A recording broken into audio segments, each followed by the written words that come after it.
वागीशाद्याः सुमनसः सर्वार्थानामुपक्रमे यं नत्वा कृतकृत्यात्सुः तं नमामि गजाननम्।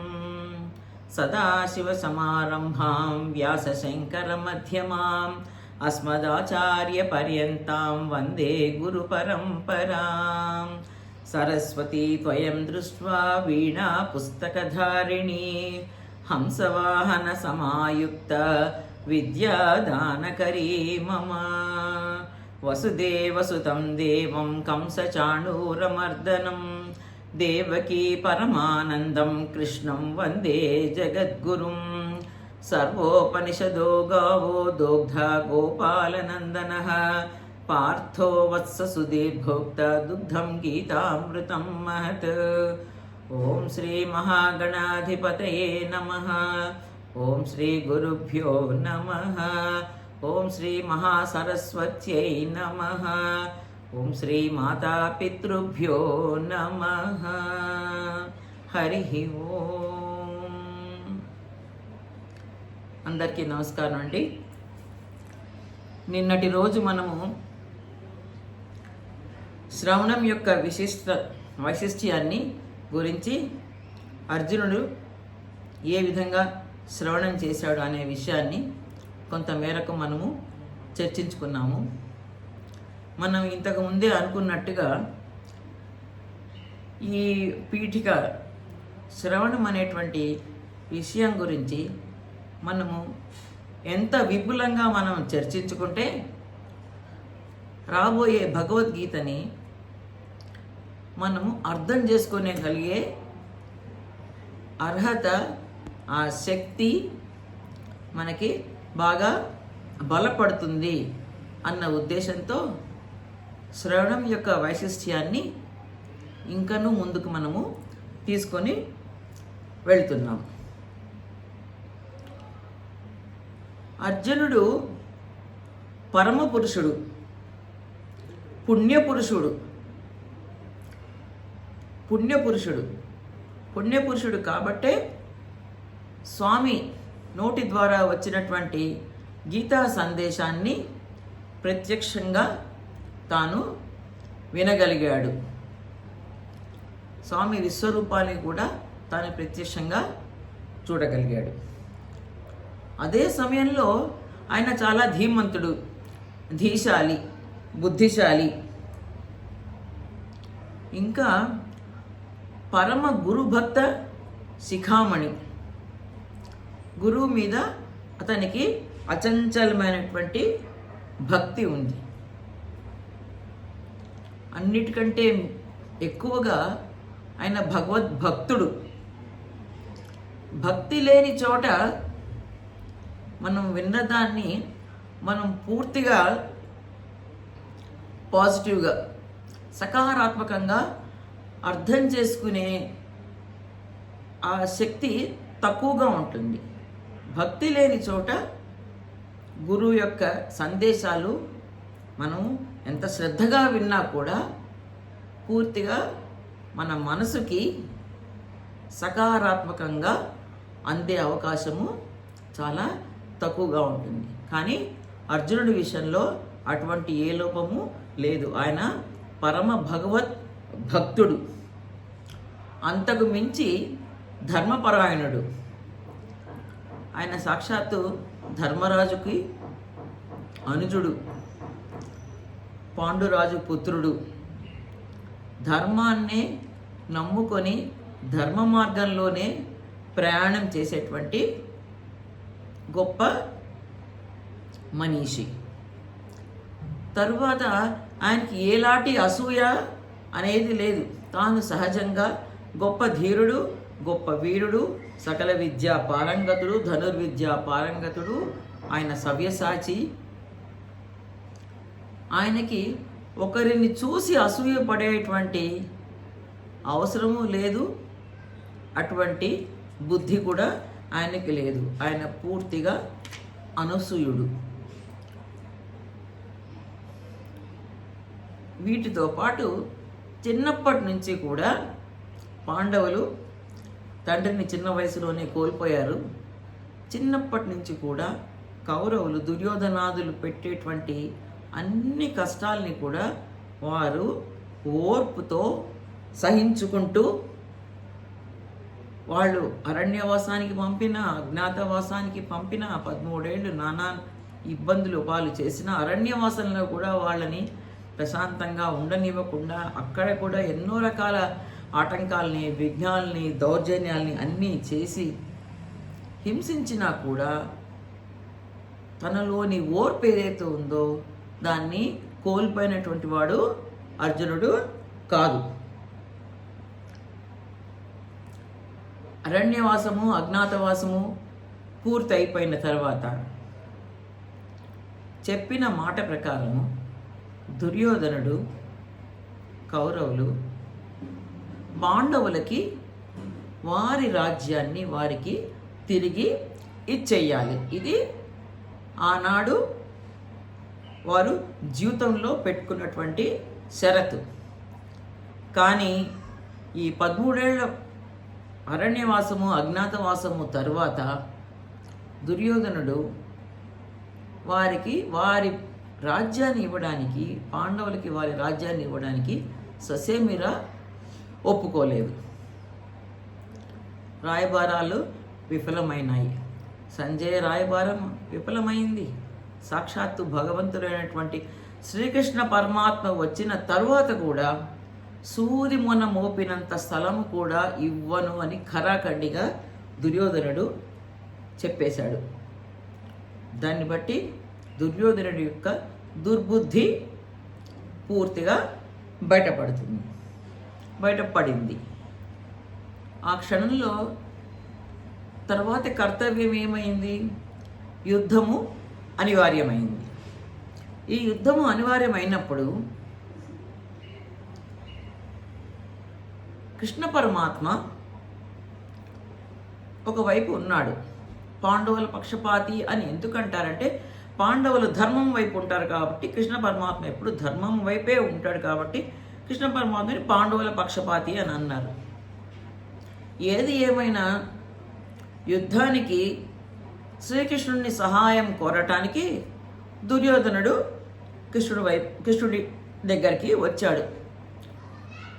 ఆ సమయంలో కృష్ణుడు పడుకొని నిద్రపోతున్నట్టుగా నటిస్తున్నాడు. ఆయనకి నిద్ర అనేది ఉండదు కదండి. నిద్రని జయించిన వాడు నిద్రపోతున్నట్టుగా నటించి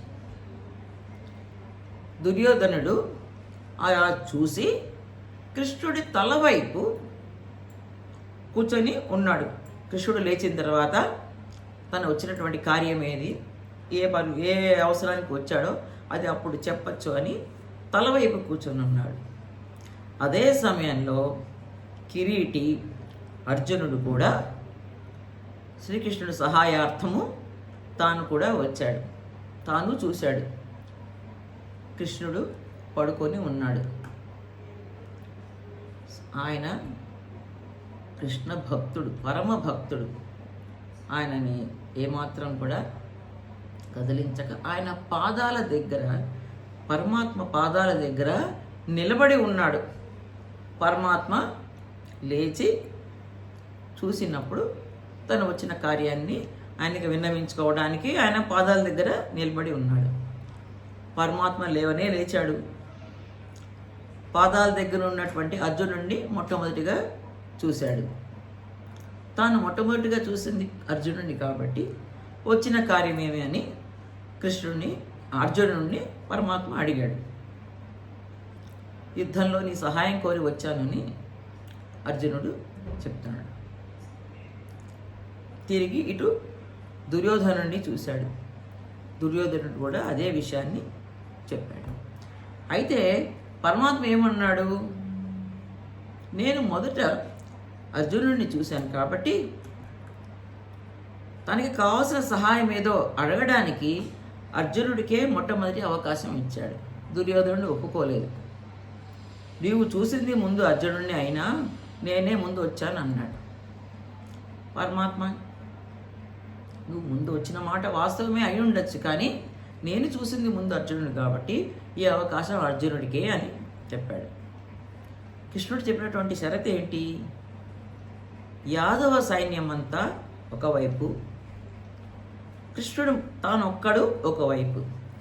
కృష్ణుడు యుద్ధము చేయడు, ఆయుధం పట్టడు, ఒకవైపు ఉంటాడు. పాండవులకి కావాలా కౌరవులకి కావాలా మీ ఇష్టం, మీరు కోరుకోండి అని చెప్పాడు. యాదవ సైన్యం చాలా పెద్ద సైన్యం, చాలా గొప్ప సైన్యం. వారంతా కూడా యాదవులంతా గొప్ప వీరులు, యోధులు. దుర్యోధనుడికి అనుమానం ఏమని? అర్జునుడు యాదవ సైన్యాన్ని అంతా కోరుకుంటాడు, ఏ ఆయుధము పట్టని, ఏ యుద్ధము చేయని, కృష్ణుడు నా వైపు ఉంటే నాకేం ఉపయోగము? బుద్ధి అండి దుర్యోధనుడికి అల్ప బుద్ధి. ఉన్నతమైన ఆలోచన చేసేది దుర్యోధనుడి జీవితంలో ఎన్నడూ లేదు. అర్జునుడు ఏమన్నాడు? అయ్యా, నాకు ఏమీ అక్కర్లేదు, నువ్వు నాకుంటే చాలు, నీవు మా వైపు ఉంటే చాలు, నువ్వు పాండవుల వైపు ఉంటే చాలు, నాకు ఏమీ అక్కర్లేదు, నువ్వేమీ చేయనక్కర్లేదు, నీవు నాకు రథసారథిగా ఉండు, నువ్వు ఏ యుద్ధము చేయక్కర్లేదు అని అడిగాడు. ఇది అర్జునుడి యొక్క భక్తిని, గురుభక్తిని, భగవద్భక్తిని, కృష్ణుడితో తనకున్నటువంటి చెలిమిని, సఖ్యతని, తన ధర్మగుణాన్ని, ఈ ఒక్క చిన్న విషయము మనకి తెలుపుతుంది. దుర్యోధనుడు ఏమనుకున్నాడు? ఆహా, వీడు మూర్ఖుడు, ఏమి చేయని కృష్ణుడు కోరాడని ఆనందంతో యాదవ సైన్యాన్నంతా కూడా తన వైపుకి తీసుకున్నాడు. కృష్ణుడు సరేనని చెప్పి ఇద్దరిని ఆయన పంపించేస్తాడు.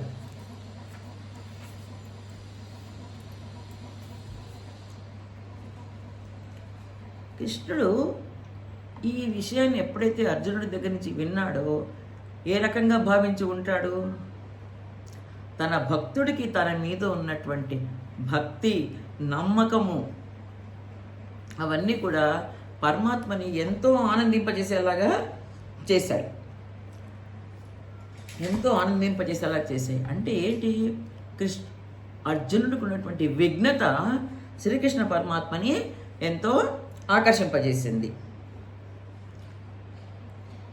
ఈ కృష్ణ పరమాత్మని ఎందుకు ఎన్నుకున్నాడు అర్జునుడు అంటే, 14 భువన భాండాలన్నీ కూడా తన కుక్షిలో నిలుపుకొని ఉన్నవాడు, అంతటా వ్యాపించి ఉన్నటువంటి వాడు, అంతటా నిండి నిబిడీకృతమైనటువంటి ఆ పరమాత్మ తనకి సారథిగా చేసుకోవడం అంటే అది మామూలు విషయము కాదు. ప్రపంచాన్నంతటినీ కూడా నడిపేవాడు, ప్రపంచానికే సారథి అయినటువంటి కృష్ణ పరమాత్మ అర్జునుడికి సారథి అయినాడు. ఎంత గొప్ప విషయము! దీని వల్లనే అర్జునుడి యొక్క విఘ్నత, భక్తి మనకి పూర్తిగా అర్థమవుతుంది. తర్వాత ఇది ఎలా ఉంటుందని చెప్తున్నారంటే, ఇనుము అయస్కాంత సన్నిధి నెట్లు భ్రాంతమగు హృషికేశు సన్నిధి నా విధమున కరుగుచున్నది దైవయోగమున చేసి బ్రాహ్మణోత్తమ చిత్తంబు భ్రాంతమగుచు. ఇనుము అయస్కాంత సన్నిధి నెట్లు భ్రాంతమగు హృషికేశు సన్నిధి నా విధమున కరుగుచున్నది దైవయోగమున చేసి బ్రాహ్మణోత్తమ చిత్తంబు భ్రాంతమగుచు. ఇనుము ఎలాగైతే అయస్కాంత సన్నిధికి చేరుతోందో అదేవిధంగా భగవత్ సాన్నిధ్యాన్ని నా మనసు, నా చిత్తము పరవశిస్తున్నది అని ప్రహ్లాదుడు చెప్పాడు. 5 ఏళ్ల పిల్లవాడు ప్రహ్లాదుడు తన భక్తిని ఎలా చెప్తున్నాడు? ఇనుము ఎలాగైతే అయస్కాంతాన్ని ఆకర్షిస్తూ ఉంటుందో, అయస్కాంతం ఎక్కడుంటే ఇనుమంతా అక్కడే చేరుతుంది. అదేవిధంగా భగవత్ సాన్నిధ్యాన్ని నా మనసు కోరుకుంటోందయ్యా, నా మనసు అక్కడే శాంతిని పొందుతోంది, నా మనసు అక్కడికే లాగబడుతోంది అని చిన్నపిల్లవాడైన ప్రహ్లాదుడు చెప్పినట్టు ఇక్కడ అర్జునుడు కూడా యాదవ సైన్యాన్ని త్రోసిరాజని కృష్ణ పరమాత్మని తనకు సారథిగా ఎన్నుకొని కోరుకొని ఆయన సారథ్యంలో ఆయన యుద్ధం చేసి విజయాన్ని సాధించాడు. భగవంతుని మనం ఏ రకంగా మనం చేజిక్కించుకోగలుగుతాము అనే విషయం ఇక్కడ బాగా స్పష్టమవుతోంది. భగవంతుడిని చేజిక్కించుకోవడం అంటే భక్తితో చేజిక్కించుకోగలుగుతాం.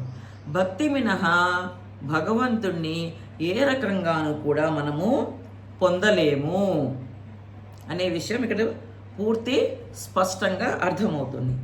పురుషస్స పరః పార్థ భక్త్యా లభ్యస్తు సత్ అన్యయా.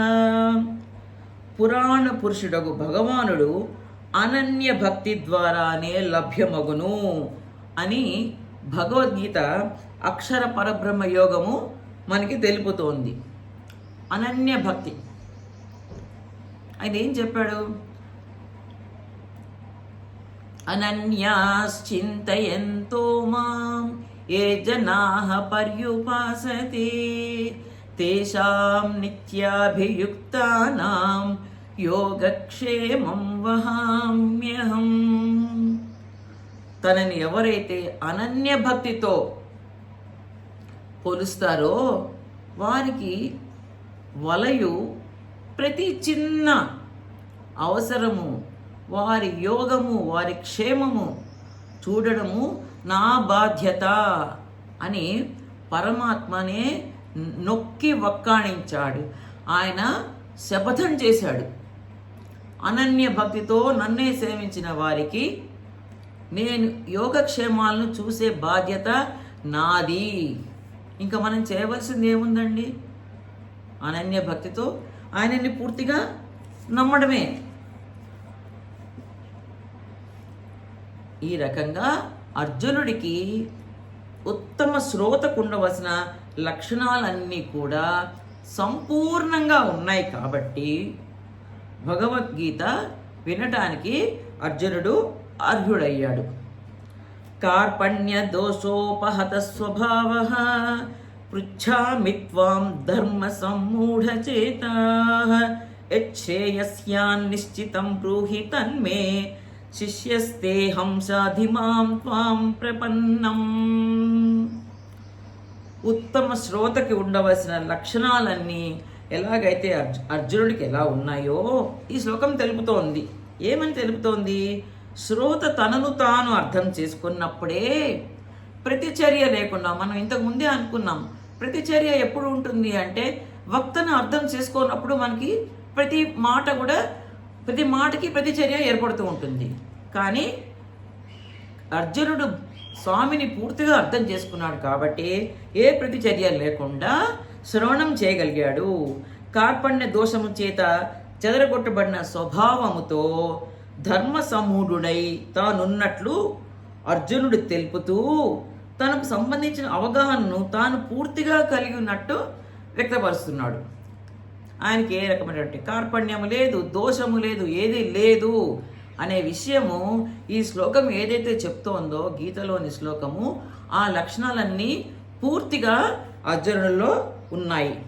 అలాగే తనకు కావాల్సింది ఏంటో, తాను చేరవలసిన గమ్యం ఏంటో కూడా శ్రోతకు తెలిసి ఉండాలి. అది పూర్తిగా అర్జునుడిలో ఉంది.